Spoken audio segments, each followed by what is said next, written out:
Muito boa tarde. Gostava de dar as boas-vindas a esta plateia, agradecendo terem-se querido juntar a nós aqui, neste momento absolutamente inconfundível, que é o lançamento do primeiro livro de alguém.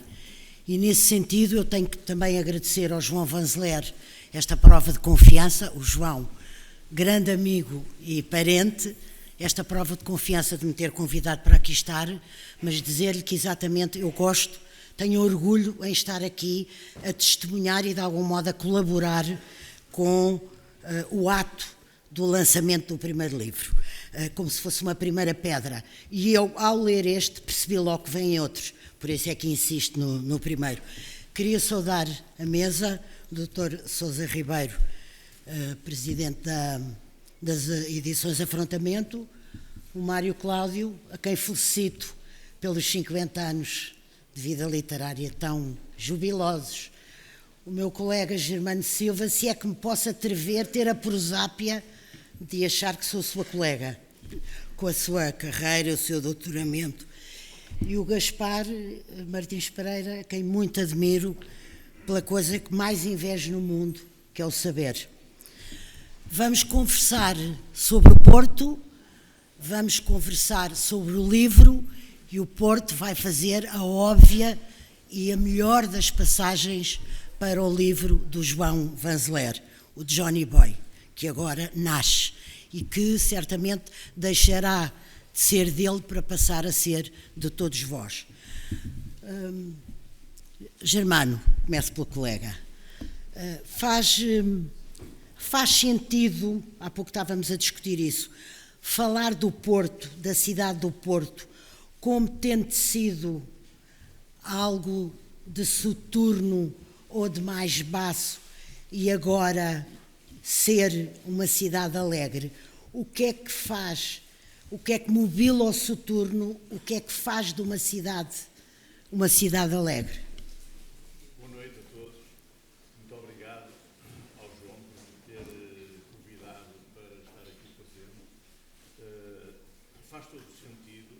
O João, na dedicatória que me faz aqui, recorda a Dona Belmira e o Sr. Moura, foram professores de instrução primária, foram meus professores de instrução primária. Eu estudei...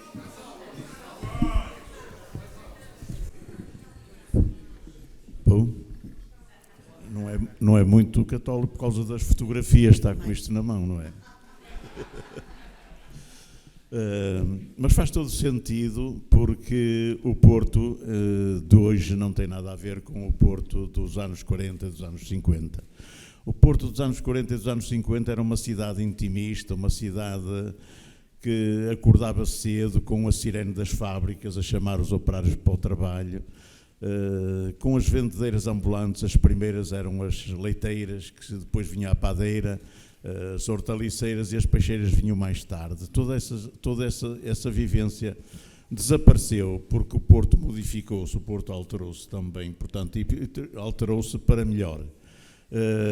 Nós hoje, olhando para o passado, temos que olhar para ele, mas tirar dele lições que nos ajudem a construir um futuro melhor, que nos ajudem a consolidar o presente e a construir um futuro melhor. O Porto dos anos 40, 50 vivia, por exemplo, era um Porto que tinha uma atividade cultural muito grande, sobretudo nos cafés, com as tertúlias. Havia tertúlias em todos os cafés, tertúlias políticas, tertúlias culturais, tertúlias do desporto. Os violoncheiros paravam no Café Vitória, os portistas eram noutro, mas os políticos na Brasileira, e curiosamente os da esquerda sentavam-se à direita, os da direita sentavam-se à esquerda. Portanto, nos cafés, o Rialto foi um café memorável, que tem frescos do Dórdio Gomes, do Camarinha, do Abel Salazar. Nasceu lá uma revista de poesia, As Notícias do Bloqueio, com o Papiniano Carlos, o Agito Gonçalves, o Daniel Filipe, o António Rebordão Navarro, havia um ou outro. Eu era o mais novo que aparecia por lá, não fazia parte do núcleo, era muito amigo do Daniel Filipe e apareciam por ali. E essas tertúlias, saiu dali uma revista que era Notícias de Bloqueio, era um verso de um poema do Egito. E foi o Daniel Filipe que sugeriu exatamente isso. Publicaram-se 9 números, que hoje são raríssimos.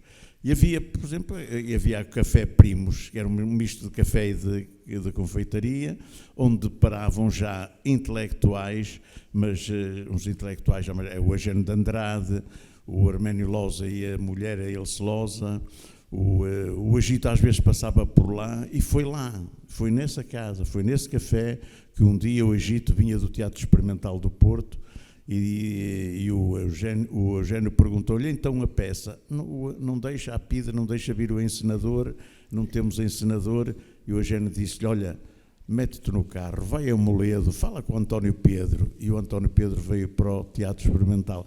Era um Porto muito cultural, um Porto muito vivido, mas um Porto diferente de hoje. Hoje o Porto é um Porto mais vivido. Vamos já falar do Porto de hoje. Eu vou perguntar ao Dr. Sousa Ribeiro, que editou o Johnny Boy, se reviu neste Porto e o que é que o levou a abraçar sem hesitar a edição de um Porto que nos traz intacto os anos 40 e 50. O que nos levou a editar foi a relação, em primeiro lugar, a relação que tínhamos já com o Dr. João Vanzeler, a propósito da edição de um outro livro que não era da autoria dele, mas que era sobre uma quinta que tinha sido propriedade dele, a Quinta do Roriz, e nesse livro, que era da autoria do professor Gaspar Martins Pereira, nós tínhamos estabelecido uma relação de confiança e de amizade, até porque foi um processo editorial que correu muitíssimo bem. De maneira, realmente, quando o Dr. João Vanzeler nos propôs a publicação do livro, eu pessoalmente estava muito disponível para acolher esse projeto, até porque, por aquilo que ele me descreveu dele, me pareceu imediatamente aliciante. Depois de o ler, e eu que sou de uma geração um pouco mais nova, digamos assim, mas mesmo eu que sou de uma geração um pouco mais nova, eu nasci em 50, portanto... Mas, digamos que este livro, eu acho que para quem tem este escalão etário dos 70, entre os 60 e tal, quer dizer, serve muito quase como um aide-mémoire. Quer dizer, nós revemos ali em muitas coisas que se referem à cidade onde vivemos, e é uma cidade que nós quase já tínhamos esquecido que tinha existido. Tal realmente as diferenças que existem em relação à cidade atual. De maneira que eu acho que este livro me estimulou muito, também numa própria reflexão pessoal sobre a minha própria história, e que é a história de muitos portuenses que frequentaram, no fundo, os mesmos sítios, os mesmos liceus, andaram pelas... E que agora fica aqui registado. Exatamente. João Vanzeler, feliz autor. Feliz autor. Olha, o que é que te apetece dizer neste momento? Eu não tenho o dom da palavra, como todos que estão aqui ao meu lado, não tenho o dom da palavra, e por isso vou ter que ler. Mas eu por acaso gostava, antes de leres, que nos dissesses o que é que estás a sentir neste momento. Uma enorme alegria, um pasmo comovido, uma gratidão. É difícil dizer, porque eu estou até certo ponto um bocadinho já distante de um personagem que aparece aqui. Não sei porquê, porque ele sou eu sou ele, não sei, enfim, mas é curioso, mas obviamente que é um momento mágico para mim, francamente, devo dizer, e enfim, é um momento mágico, é o que eu posso dizer. Então vamos lá ao papelinho. Então o papelinho reza ao seguinte: eu de facto não pretendo ir refugiar-me em saudosismos, nem que nos fechássemos num tempo que já lá vai, não queria isso. O texto pode servir, aliás, como o Dr. Sousa Ribeiro disse, para a minha geração rever os anos 40 e 50. E para as gerações mais novas, como a da Marta, que está aqui, e também dos meus 2 netos, o Luís e o Eduardo, que estão aqui, conhecerem o Porto surpreendente dessa época, difícil de reconhecer naquilo que é agora. Hoje, graças à modernidade, ao arejo, à alegria e ao progresso adquiridos pela cidade, nos últimos anos temos um Porto radicalmente novo. O parto desta edição, da edição deste livro, tardou. Há 4 anos que está escrito. Mas devo a decisão de editar a 4 pessoas. Ao Mário Cláudio, meu querido amigo desde os 15 anos, no Liceu Alexandre Herculano, mestre da língua portuguesa, está este ano a comemorar os 50 anos da sua genial e prolífica obra literária, agora ajoujado, boa palavra, ajoujado ao peso do incontável número de prémios literários que lhe foram atribuídos. Ao professor catedrático da Universidade do Porto, Gaspar Martins Pereira, tivemos imenso tempo a tratarmos do seu doutor e do seu professor. Ao fim de algum tempo conseguimos finalmente tratar-nos por Gaspar e João, coisa que muito lhe agradeço. Autor da riquíssima obra no domínio da história, especialmente da história do Douro, como todos sabem. Deu-me o privilégio de viajar na sua escrita e a honra de incluir nela curtos textos que escrevi no livro que o Dr. Sousa Ribeiro referiu, sobre o Roriz. Desde 2004 tornou-se num amigo de incalculável valor intelectual e afetivo. E devo também ao jornalista Germano Silva, cuja personalidade e obra conheço há 20 anos, graças ao meu mundo dos vinhos de então. Acresce a cumplicidade, apesar de ter sido com 7 anos de diferença, de termos frequentado, como ele disse, a mesma escola primária oficial. Era em frente ao Palácio de Cristal e espelhava a dualidade do mundo, não só cruel, como também generoso, de Charles Dickens. Era um mundo cruel e generoso ao mesmo tempo. Suponho que concordarás, irmão. Para já nem falar do orgulho e comoção, verdadeira comoção que senti quando assisti ao seu doutoramento honoris causa aqui na Universidade do Porto. E devo às edições Afrontamento, e em concreto ao Dr. Sousa Ribeiro, com contributo excepcional para a cultura do país e do Porto em particular. Ao longo dos anos, com ele construí esta sólida amizade que ele referiu e que me dá enorme honra e que motivou depois de tanto ter porfiado para conseguir no Johnny Boy um trabalho editorial exemplar, sem falar no que me aturou nas hesitações em eu querer editar ou não. Hesitações essas mantidas até junho deste ano. Estou-lhe gratíssimo pela qualidade primorosa da edição deste livro. E finalmente agradeço à Maria João, que veio expressamente de Lisboa para moderar a apresentação de Johnny Boy. Temos pouco tempo, podes passar. Mas, enfim, não posso deixar de dizer, ela sabe, mas eu não gosta de me ouvir dizer estas coisas, mas eu tenho que dizer, porque efetivamente nutro uma enorme admiração pela sua escrita e pelo superlativo jornalismo que produz. Como ela disse, temos uma amizade desde há dezenas e dezenas de anos. Posso passar ao Germano? Que frequentemente... Ao Mário? Não, é uma amizade sempre refrescada. Eu sei, agradeço. Já sabes, como hoje é refrescada novamente.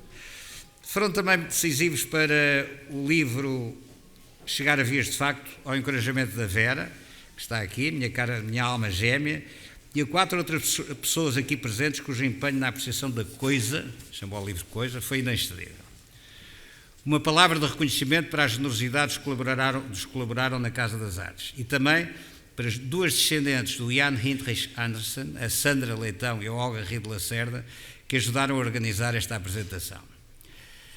E curvo-me perante as atenções do Fernando e do Cristiano Vanzeler e também do Carlos Flores, que com os seus vinhos Barão de Vilar, VZ e Andersen vão ajudar a aquecer este fim de tarde. Fiquei surpreendido e agora respondo um bocadinho àquilo que me estavas a perguntar quanto ao que eu estava a sentir. Eu fiquei surpreendido quando vi o Johnny Boy começar a afastar-se de forma insólita do autor, transformando-se num personagem exterior a mim que relata coisas, sentimentos e emoções que coincidem 100% com os que vivi há 40, 50 anos. O Johnny Boy não é texto de ficção, como sabem. Lembro, no entanto, é importante dizer isto, que sendo memorialista, corre sempre o risco de incorrer na memória criativa e na memória seletiva. Sabemos todos isso. Mas o que surpreende é o autor real, que está aqui a falar-vos com vocês, sentir-se transformado em personagem. Aqui mesmo ao meu lado, está aqui sentado, uma espécie de fantasma, destacado de mim, fenómeno bem bizarro, como se eu tivesse fumado alguma coisa que me desse alucinações. Há vários dias que sinto isto, é curioso. Ou seja, fumei umas ganzas, se calhar, não sei. Eles é que sabem isto, que percebem esta coisa. Com os gigantes da escrita que aqui tenho ao meu lado, 4, e com uma assistência que me é tão querida, nomeadamente a minha filha e os meus 2 netos mais velhos, atrevo-me a fazer uma citação que é coisa sempre útil para nos fazermos interessantes, atenção, para nos fazermos interessantes e cultos. Posso? Cito o Albert Camus. Au milieu de l'hiver, j'ai découvert en moi un invincible été. No meio do inverno, descobri em mim um invencível verão.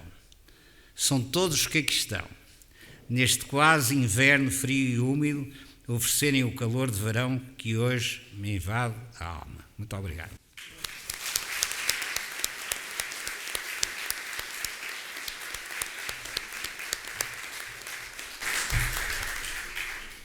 Mário Cláudio, o Germano descreveu um Porto que já não há, mas, no entanto, sinalizou, ao mesmo tempo, uma pujante vida cultural e intelectual. Portanto, o soturno aqui já faz menos sentido. Ora bom, eu acho que ainda faz algum, e vou explicar porquê. Eu creio que o Porto não será apenas uma cidade soturna, de alguma forma uma cidade mortuária, o que é pior ainda. É pior? É pior. Eu vou explicar. Este adjetivo não fui eu que o cunhou, nem fui eu que o atribuí à cidade. O Ricardo Jorge disse que o Porto era uma cidade de cemitério. Não há nada mais mortuário e mais triste do que um cemitério. Ele explicou porquê. Por razões climáticas, uma cidade com um grau de pluviosidade altíssimo, uma cidade com um grau de umidade altíssimo, e ele dizia que se não fosse o pulmão do Minho aqui ao lado, provavelmente aqui toda a gente estava morta já. Isto aparece na altura em que surge... Exatamente, quando é que ele disse isso?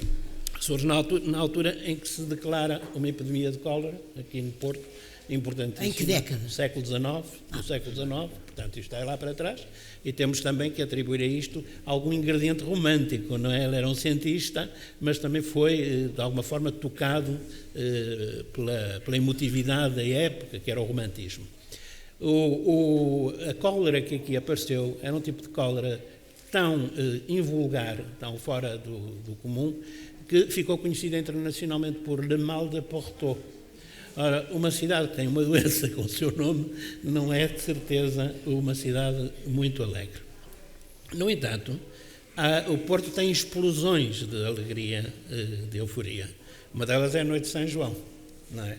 A cidade anda todo o ano a carpir-se, anda todo o ano cinzenta, não é? Não se esqueçam da letra da célebre canção do Rui Veloso, o timbre pardacento, que o Porto tem, e de repente no solstício de verão vem tudo para a rua aos berros, não é? E a baterem uns nos outros. É rigorosamente assim, mas pronto, terá talvez que ter algum significado, sim. E também há depois as bolsas de juventude. A juventude é sempre alegre em qualquer lugar do mundo. Nós vivemos, o João e eu, uma juventude, não digo eufórica, mas uma juventude jubilosa.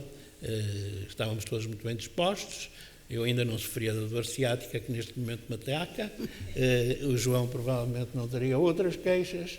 E o horizonte era muito bonito e o cotidiano era igualmente muito agradável e muito simpático. Éramos muito gregários, não é? Éramos muito gregários. Eu suponho que esse gregarismo seria mais uma nota cá de cima do que lá de baixo, não é? Porque Lisboa é uma cidade muito maior, as pessoas dispersam-se com facilidade. Aqui não, estavam todas muito mais chegadas e, portanto, viviam-se os acontecimentos com grande companheirismo e num espírito de partilha talvez muito mais forte do que lá para baixo. Eu gostaria de referir que os dois grandes escritores que marcaram a vida do Porto e que escreveram o Porto de uma forma provavelmente inultrapassável não só o Porto, também a área litoral do Porto. Estou a referir-me a Camilo Castelo Branco, claro, e a António Nobre. Camilo Castelo Branco não nasceu no Porto, nasceu em Lisboa. António Nobre nasceu no Porto, mas qualquer um deles teve um contencioso grande com a cidade, não é? O António Nobre dizia que o Porto era uma cidade insuportável, é este o adjetivo que ele utiliza. Todos sabemos que Camilo tratou muito mal o Porto, os seus habitantes, não é? Tratou com muito azedume, com muita má vontade. Mas o Camilo não teria sido o Camilo se fosse em Lisboa. Não, claro que não. Claro que não. Nem a Agostina. Não. Mas o lado negro do Camilo, que o Camilo tem isso, é um universo a preto e branco, todo o universo do Camilo, não é um universo colorido. Isso provavelmente também resulta do clima brumoso cá de cima. Mas também resulta, penso eu, e vou passar para o Gaspar Martins Pereira por isto, porque nem só soturno, nem só alegre, mas riquíssimo de tantas facetas, o Porto, apesar de tudo, eu gostava de saber se o Gaspar pode acolher esta minha ideia. O Porto tem uma marca, tem uma identidade. Eu não sei mesmo se no mapa de Portugal continental, se a identidade ou a especificidade do Porto não é mais forte em certos aspectos do que a de Lisboa. Eu acho que a Agostina nunca poderia ter, o Rubanado de uma certa maneira também não, o Camilo de maneira nenhuma também não. Qual é, Gaspar, qual é a essência, a marca, a assinatura do Porto no mapa de Portugal? Também não era. Como? Também não era. Também não era do Porto. Portanto, do Porto são muito poucas pessoas. Há uma frase muito curiosa. Apetece-me dizer que era como se fosse, o Alberto não é? Pimentel diz o seguinte: os escritores que nascem no Porto ou morrem jovens, foi o caso do António Nobre, ou vão morrer longe. Não é? E referia-se a ele próprio. E o Camilo dizia, ou matam-se no corpo ou matam-se na alma. Exatamente. Gaspar, vamos lá Ok, mas eu antes de mais queria agradecer este lugar honroso que o João Vanzeler que me colocou, aqui ao lado de um dos, seguramente, e não estou a dizer isto por ele estar aqui, um dos maiores escritores do Porto e do país, ao lado da pessoa que melhor conhece o Porto. Eu gosto de falar em portos. O Porto não existe, não é uma cidade homogénea. Há muitos portos, há muitos recantos. O Germano gosta de conhecer esses recantos, de nos levar por esses lugares secretos. O Eugénio tem uma frase formidável na produção daquele livro daqui, Houve Nome Portugal. Ele diz qualquer coisa como isto, não sei se vou conseguir citar com rigor, mas não há nenhuma cidade assim que subitamente não se torne secreta. E foi um amigo meu, exato, da escola Piselina, mas é da introdução daqui ao nome Portugal. Eu tive um amigo, amanhã vamos comemorar um bocadinho a sua memória, o François Guichard, que chegou ao Porto em 74, não conhecia Portugal, não conhecia o Porto, apaixonou-se pelo Porto, ou melhor, apaixonou-se por uma portuense e com quem casou e com quem viveu toda a vida, a sua vida curta. E ele tem um livro que pouca gente conhece, que foi lançado em Bruxelas, chamado Porto, uma cidade com gosto. Porto, uma cidade com gosto. É um bocadinho para responder à pergunta que a Maria João está a fazer, que é o que define o Porto. Eu acho que há muita coisa que define o Porto, mas é o facto de ser uma cidade ao mesmo tempo gregária e muito diversa, cheia dos tais recantos, dos tais segredos, que se vão conhecendo.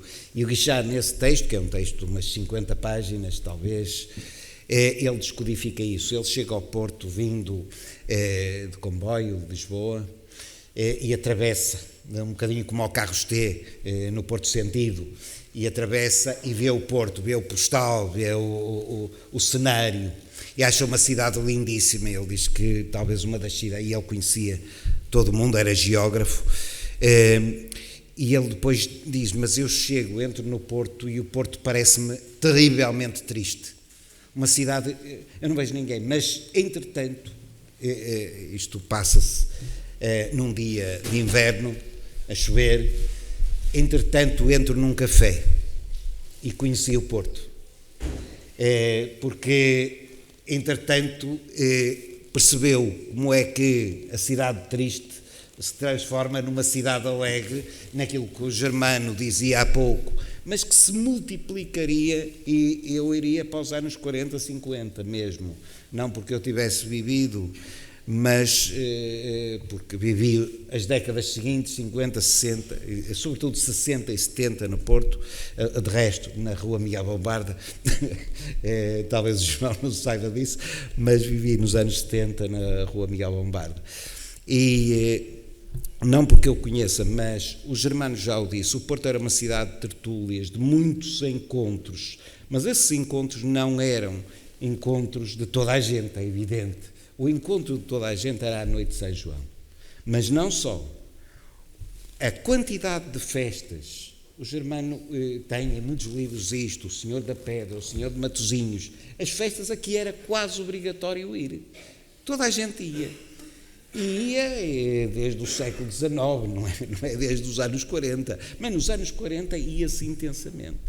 Mas a quantidade de coletividades populares que existia no Porto, que faziam teatro, que tinham atividades, que tinham os seus lugares de encontro, as de sociabilidades mais populares do que propriamente aquelas que frequentou o João, mas também ao nível das sociabilidades burguesas, isso existia, não era só o portuense, era o Ateneu cuja vida era muito Gaspar, mas mais... uma das coisas que classifica o Porto e o define é a iniciativa.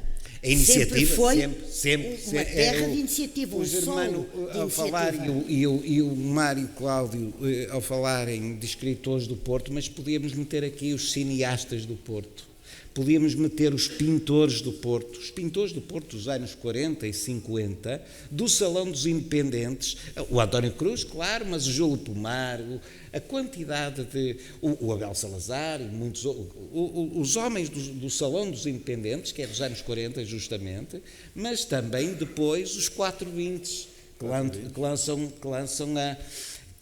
a árvore, que frequentavam o Majestic, por exemplo, um dos cafés que podíamos acrescentar ali, tantos outros cafés que estavam sempre cheios.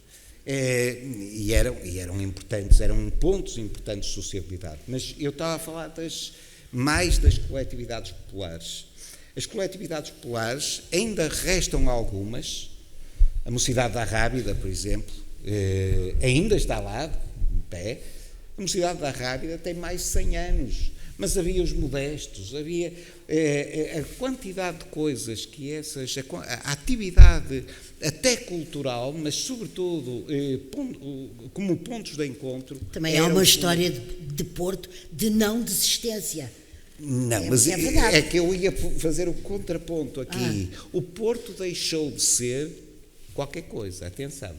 Eu acho que a cidade é uma cidade mais alegre hoje, muito mais alegre, mas é sobretudo uma cidade mais rica, mais burguesa, é uma cidade menos densa, tem muito menos, em relação aos anos 50 e 60, tem muito menos população hoje. Muito menos? Não ouvi. E tem menos população. O Porto de 1960 tinha 303 mil habitantes, à volta disso, estou a arredondar.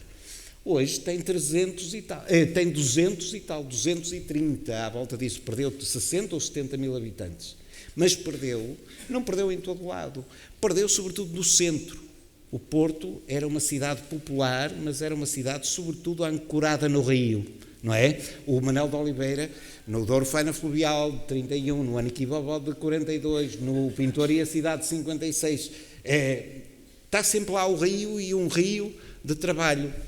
Um rio de trabalho, de comércio, etc. Hoje o rio é dos turistas, é um rio de turistas. E o Porto é um porto de turistas. Então deixe-me passar agora para o Germano.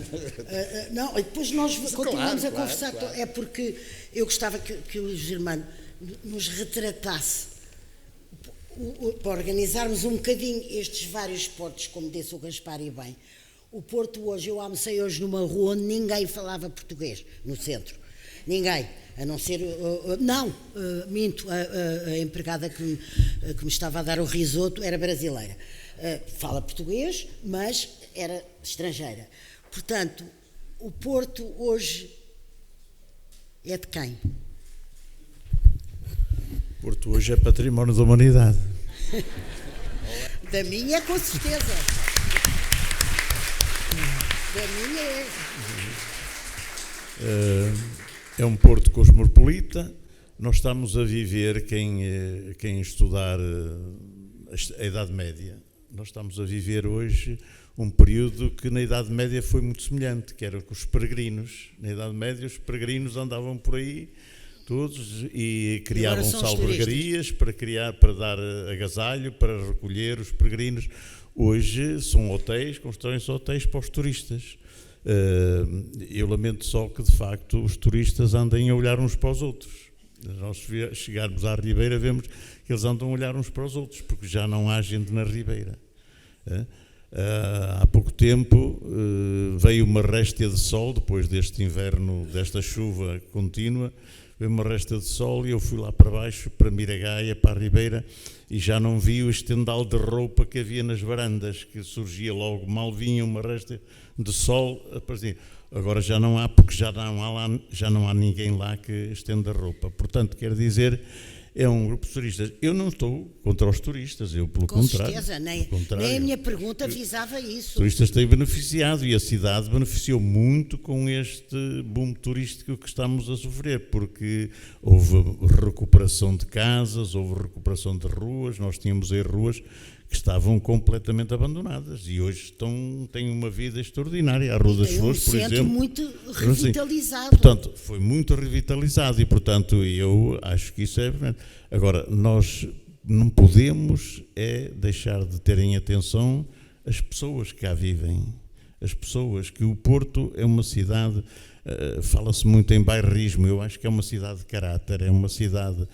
muito com o sentido da partilha. Eu às vezes ando aí... brilhosa no seu caráter, não é? Sim, eu ando às vezes aí em ruas e ando a olhar para o ar para ver coisas, até fotografar sítios que vão desaparecer, que eu sei que daqui por uns dias vão desaparecer, e há uma senhora à janela que vê assim, olha, o senhor anda à procura de alguém. Este sentido, isto é o Porto. Extraordinário. Mário Cláudio, não falámos de uma antes de passarmos para o livro, para o que aqui está, para a alegria de todos nós, vocês ainda não falaram numa coisa que é uma marca absoluta no Porto, que é a Escola de Arquitetura, e a importância que isso teve, aqui evidentemente, mas no país todo, começou aqui, e é curioso, vocês não foram lá. Talvez porque eu não tenha perguntado ou ainda não tenha havido ainda não calhou, não tinha havido a oportunidade para isso. Mas eu gostaria só de comentar ainda um bocadinho sobre esse lado melancólico do Porto, o triste. Eu não creio que o Porto seja hoje uma cidade mais alegre. Eu acho que o Porto é uma cidade talvez mais garrida, ou que corre o risco do garridismo. Vistosa, corre o risco. Não digo que seja uma cidade mais alegre. Porquê? Porque, como ainda há pouco se referiu isso, o habitante do Porto, o português histórico, o português de raiz, não se revê nesta cidade que é assolada pelo turismo. Não? Para já, o Germano já referiu isso, há essa penalização de algumas pessoas que foram obrigadas a afastar-se do centro para dar lugar aos turistas ou para que a vida dos turistas se tornasse mais fácil ou mais agradável. E é natural que essas pessoas, e até nós, eu hoje tenho grande dificuldade em deslocar-me ao centro histórico, porque não é o mesmo que era no meu dia. Evidentemente que isso tem a ver com a passagem dos anos, sem dúvida nenhuma, mas tem a ver também com uma massificação do centro, não é? A favor do turismo, e que é um turismo de souvenir, não é? Em que as grandes marcas do comércio tradicional, das emendas escritas em português, da gastronomia portuguesa, se não desapareceram completamente, mas estão reduzidas ao mínimo. Para mim o garridismo é uma coisa muito diferente da alegria, é diferente. Haverá uma alegria mais superficial, ou se quiser um pouco histérica, que não existia antes. Eu prefiro outra tristeza. E eu acho que, por outro lado, o seguinte, acho que o Porto é uma cidade muito espessa, não é? E a espessura quer dizer isso mesmo, tem várias leituras, uma cidade polissémica, pode ser lida de várias maneiras. Como, por exemplo, Veneza, não é? É a cidade como ocorre. Ninguém se atreve a dizer que Veneza é uma cidade alegre, porque não é uma cidade alegre. Tem muitos turistas permanentemente, mas é uma cidade profundamente triste. Não é? A canção do Aznavour fala nisso, não é? Mas é uma cidade triste. E há um escritor francês, Paul Morand, que escreveu um livro cujo título é Venise, com S no fim, Venezas no plural. Sim. A mesma coisa se podia dizer do Porto. No Porto há muitos portos. Em Veneza há muitas Venezas. E as cidades que têm essa espessura, quanto a mim são as cidades mais tristes, mais melancólicas, etc., são as cidades, afinal, mais fascinantes, aquelas que nos atraem mais.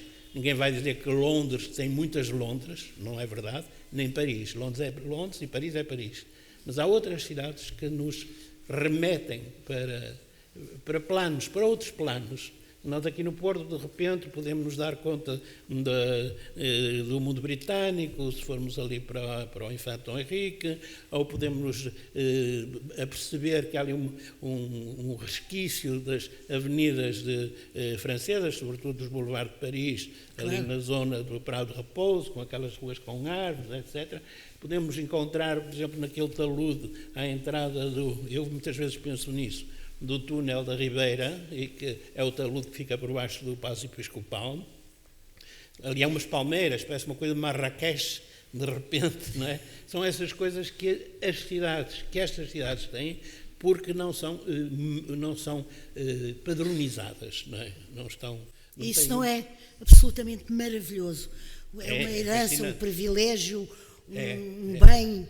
É absolutamente maravilhoso, não se pode dizer melhor de uma cidade. É maravilhoso. E é isso que não pode ser standardizado, não é?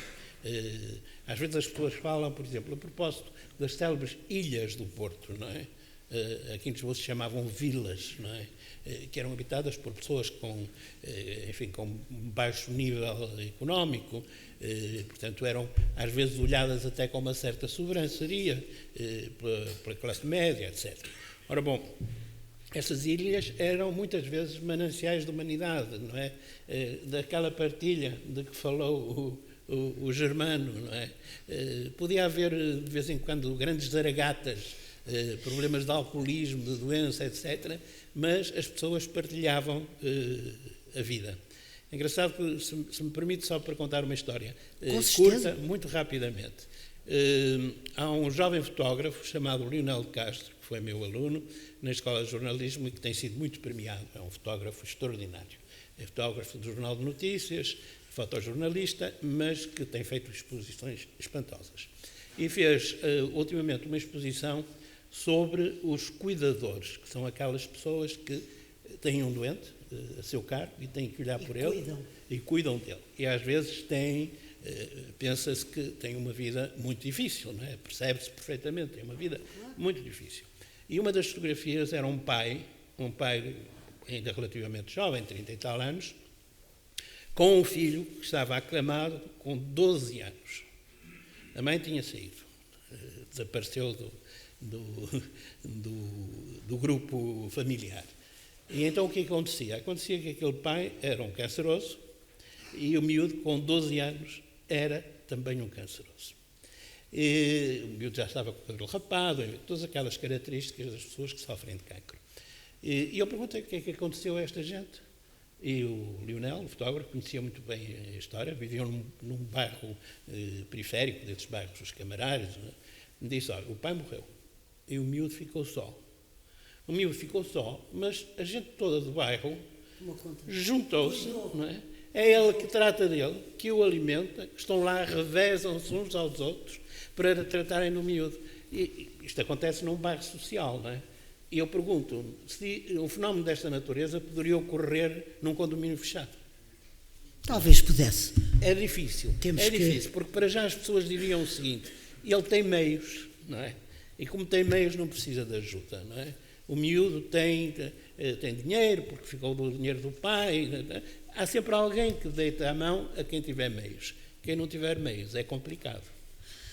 Mas a bondade às vezes age onde não esperamos que ela... Esta regra da entreajuda dos desfavorecidos está muito presente aqui. Muito. Gaspar Martins Pereira, eu gostava imenso tendo obviamente em mente o formidável professor de História que você é, e passando agora diretamente para o livro do João Vanzeler, que é um hino ao memorialismo, o que seríamos de nós sem o memorialismo, que seria um professor de História se alguém não tivesse contado, rememoriado, lembrado? Ou estou a ser exagerada? Não. As memórias são essenciais. Há um grande historiador, Jacques Le Goff, que diz que a história é filha da memória. E, portanto, sem memórias não há história. Sem memórias no sentido mais amplo daquilo que cada geração guarda, porque nós trabalhamos sempre com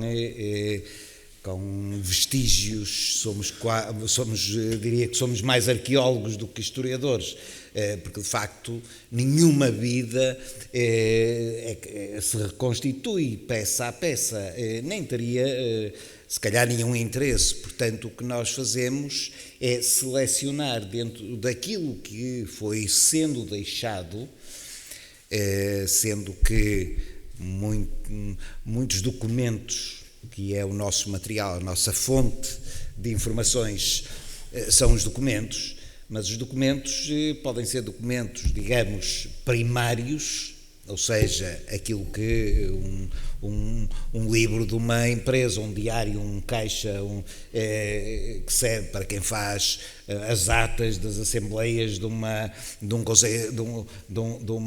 empresa, as atas das assembleias gerais dos acionistas ou as atas do conselho de administração da empresa, etc. Para quem faz história empresarial, isso é essencial. Em geral, as memórias são essenciais para o trabalho do cotidiano, para a história do cotidiano. Sendo que a memória, dizia um outro historiador, a memória é vagabunda e impura. Ou seja, a memória, por um lado, nunca se fixa, é errante, há coisas aqui no livro, eu passo já um bocadinho para o livro do João, há coisas em que o João às vezes está a contar uma história que se passa nos anos 40 ou 50 e de repente lembra-se, por exemplo, quando volta à casa de Miguel Bombarda, passa-se uns anos depois, e recorda e mistura tempos. O tempo da memória não é um tempo fixo. Nós podemos organizar, por isso é que eu dizia há um bocado que isto é uma memória elaborada. Ainda por cima o João teve o cuidado que aproxima isto da ego-história, teve o cuidado quer de contextualizar, muitas vezes, para o leitor, quer de comprovar documentalmente aquilo que se passou num dia alegre ou triste de 1942, ou 43, ou 58. Ou seja, o João mistura a memória, mas depois organiza, como lhe dá jeito, para isto ter um fio condutor, para isto ser também uma narrativa. E esta narrativa aproxima-se, de facto, daquilo que alguns historiadores hoje dão muito valor, não existe praticamente cá em Portugal. Isto é muito uma tradição anglo-saxónica, da memória pessoal, da memória do cotidiano, que o João abre-nos a porta do Porto, não é? Mostra-nos e das casas, e das ruas, e dos costumes, e dos habitantes das casas e dos costumes. E dos habitantes, e leva-nos ao quarto dele, e o que é que está lá, como é, as sensações, os ambientes, os gestos até, as etiquetas à mesa, por exemplo, como é que se comia, como é que uma família burguesa encarava a mesa. Mas isso não é um fator, não pode ser um fator inestimável para um historiador. É isso que eu para estou um historiador a dizer, mesmo. e que nós temos muito pouco em Portugal. Eu julgo que é a Filomena Mónica no Bilhete de Identidade que refere isso mesmo. Porque isso são obras que, independentemente do João nos dar aqui um retrato ou uma memória de um certo Porto, que era o dele, e isso só confere maior valor à obra, porque o João não se vai pôr a imaginar outros portos, os tais portos que há bocado não referi, mas no tempo do João, a população ativa empregue no setor secundário no Porto era de 40%. Isso desapareceu. A deslocalização da indústria portuense. O Porto era uma cidade fabril. O Germano dizia isso. Aliás, o Germano contou-me uma história fabulosa, mas eu não vou contar, da cegonha na fábrica da cerveja, lembras-te? Mas depois contas. Mas isso é muito importante, nós contarmos a nossa memória, porque é isso que confere alguma credibilidade, não é? O João conta o seu Porto, e era para isso que eu há pouco... E é pouco português, porque é pouco português o mostrar-nos, o abrir-nos, o mostrar aquilo que faz parte da nossa intimidade, da nossa vida mais doméstica, digamos assim. E o que nós temos em Portugal é memórias políticas, por exemplo. Exatamente, temos bastantes memórias políticas. Temos até... Lá estou-me a lembrar do José Silva, que tem Memórias de um Operário em 2 volumes, mas é uma memória política de um sindicalista e comunista.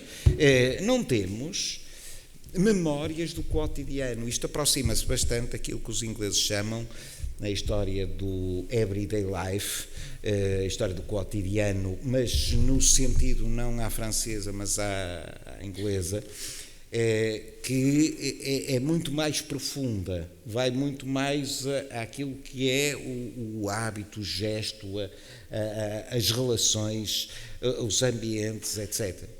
E eu acho que isso é precioso para o historiador. Muito bem. Germano, o que é que o tocou mais nesta evocação, com a assinatura, evidentemente a do João, é a evocação dele, mas como grande conhecedor do Porto e tendo vivido em algum destes lugares e a mesma época, o mesmo perfume da época, os mesmos cheiros, as mesmas atmosferas, o que é que ao Germano, que é um tão grande conhecedor do Porto, o que é que o tocou mais? Ou o que é que lhe interessou mais, se quiser? Eu tive o privilégio de ser, se não a primeira pessoa, pelo menos uma das primeiras a ler o texto do João, que ele mandou-me, teve essa gentileza. E o que me tocou mais é exatamente aquilo que o Gaspar Martins Pereira há bocado acabou de referir, é que está aqui, ao contrário, por exemplo, do Mundo à Minha Procura, que é uma burguesia do Porto, aqui está a burguesia, mas também está o resto. E não foi sem emoção, sem alguma emoção que eu li este livro, o texto, quando o João me mandou, porque há muitas coisas em comum. Nós andamos na mesma escola, aliás, o edifício era da família, dos Vanzeleiros, andamos na mesma escola. Ele refere aqui um período em que esteve doente, estava em casa, no quarto, foi tratado por um médico que era o médico do Jornal Notícias, o Zé Cabral, que era o grande tisiologista, foi um grande médico, foi meu padrinho de casamento, por exemplo, assim. portanto, quer dizer, tocou muito este livro. Ele fala muito na escola, nos problemas da escola. Há bocado falou-se aqui nas ilhas. Eu estou à vontade porque vivi sempre numa ilha. Eu vivi na Ilha do Cruzinho. Infelizmente vai desaparecer e é uma pena. E as pessoas da ilha, uma ilha não é um estendal de miséria. Uma ilha era uma comunidade muito viva, muito ativa. Em cada uma daquelas casas havia livros, as pessoas liam. As pessoas tinham um sentido muito próximo, muito profundo da entreajuda. Havia gente que tinha mais necessidade que outras e havia pessoas que recebiam produtos que vinham das terras de origem deles e eles levavam às outras casas, mas com uma nobreza, diziam assim: prova, vê, eu fiz este pitel agora, prova disto. Eles sabiam que eles não tinham nada, mas não oferecia assim. Havia esta nobreza das ilhas. Eu tenho por essa gente uma grande admiração, porque para mim ter vivido na Ilha do Cruzinho foi como que uma universidade. Aprendi lá exatamente os sentidos da partilha e da fraternidade e da entreajuda. Do que é uma comunidade. Exatamente. E o João fala muito nessas jornadas. Aquela escola era frequentada exatamente por aqueles rapazes descalços, andávamos descalços, que íamos jogar a bola para o monte, que era o lar da maternidade de Júlio Diniz, e portanto quer dizer, e há aqui tudo um pouco desse Porto dos anos 40, 50, um Porto operário, um Porto de muito trabalhar, porque ali naquela zona havia várias fábricas, os Marinhos, a fábrica da cerveja, a fábrica do Jacinto, a fábrica do Meireles, havia imensas fábricas e as pessoas eram todas operárias, viviam todas desse mundo. Esse mundo está aqui retratado, é um mundo muito importante, que foi um mundo de trabalho para a cidade e foi um mundo que me fascinou, quer dizer, e que me deixou. Isto é um livro de referência, vai ser um livro que vai ser referências.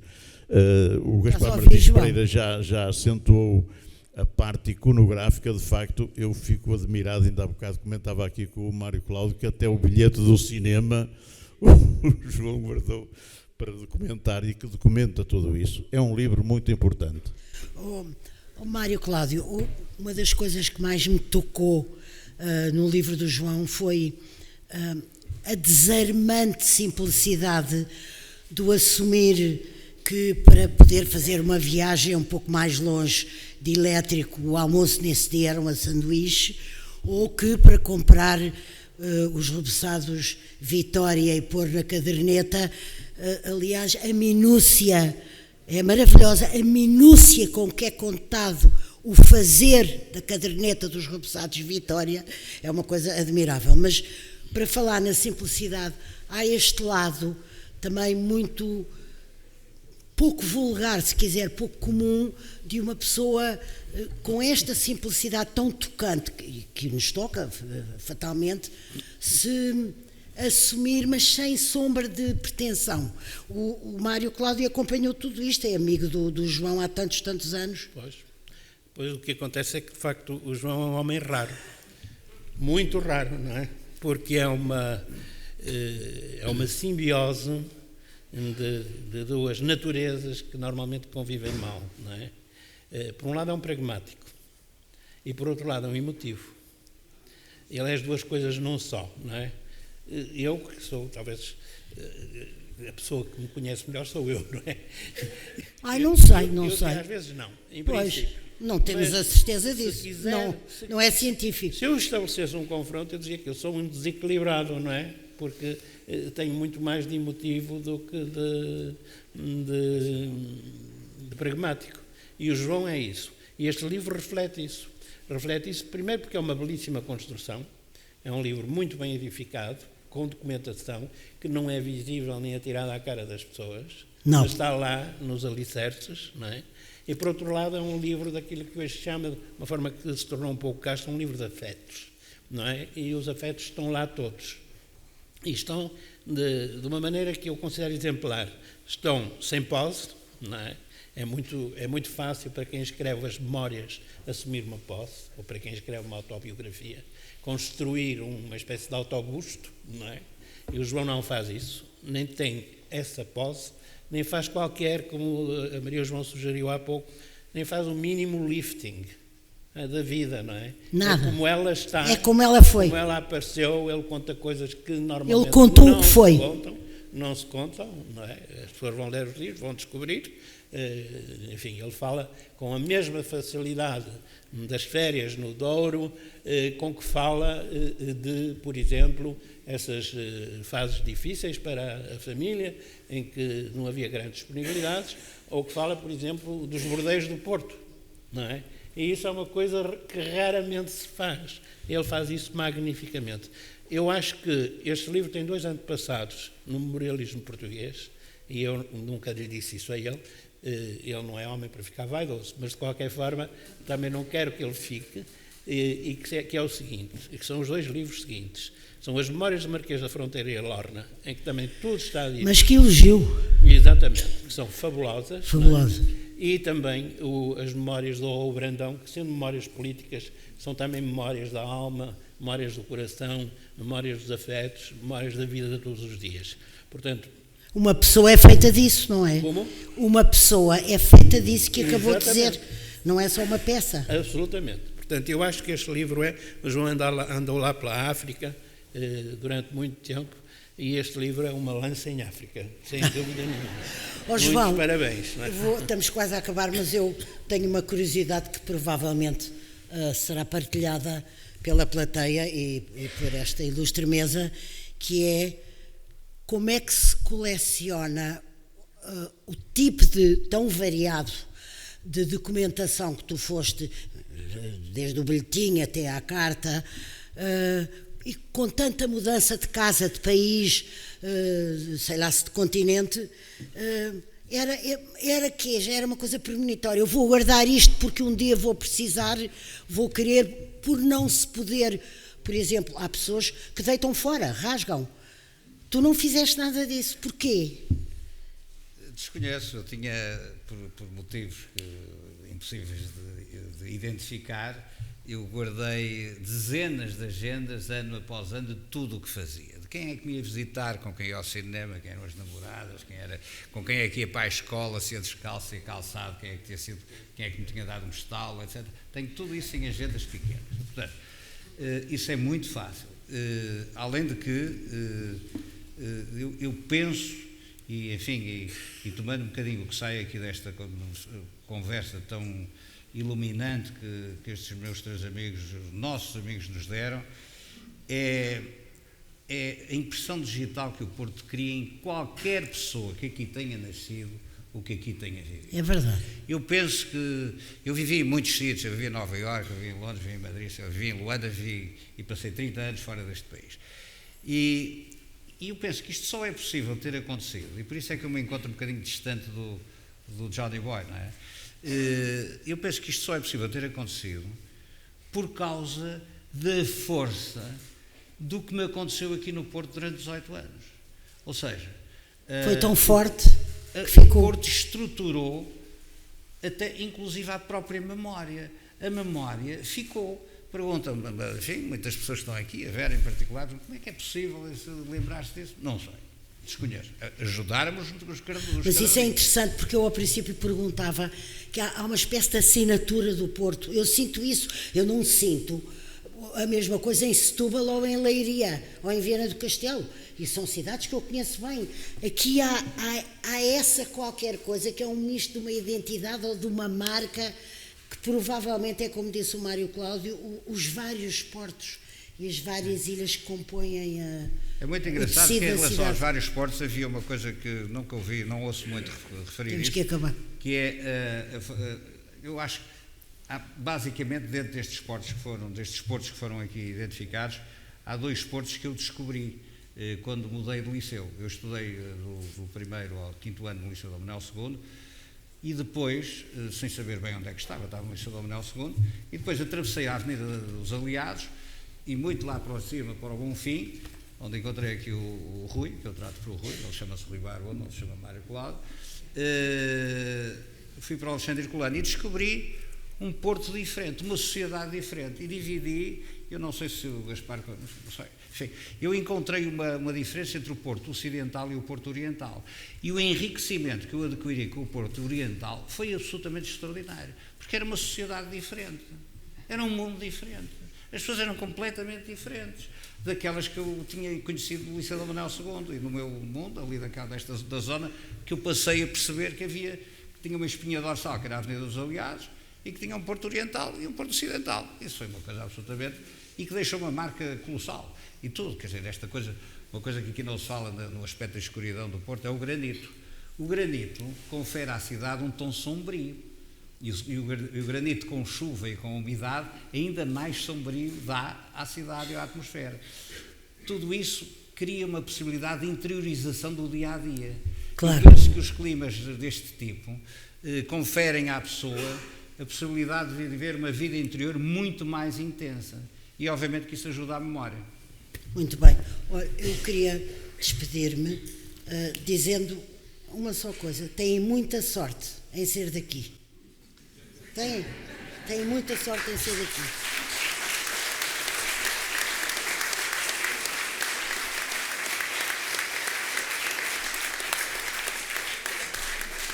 Mas deixem-me só agradecer, evidentemente, ao Mário Cláudio, ao Germano Silva e ao Gaspar Martins Pereira o brilho e a inteligência e a cultura. Cultura não é senão a forma como eles aqui estiveram, o terem vindo aqui, ao João ter escrito este livro, ao Sr. Doutor o tê-lo editado, e a esta plateia o ter aqui vindo. Muito obrigada.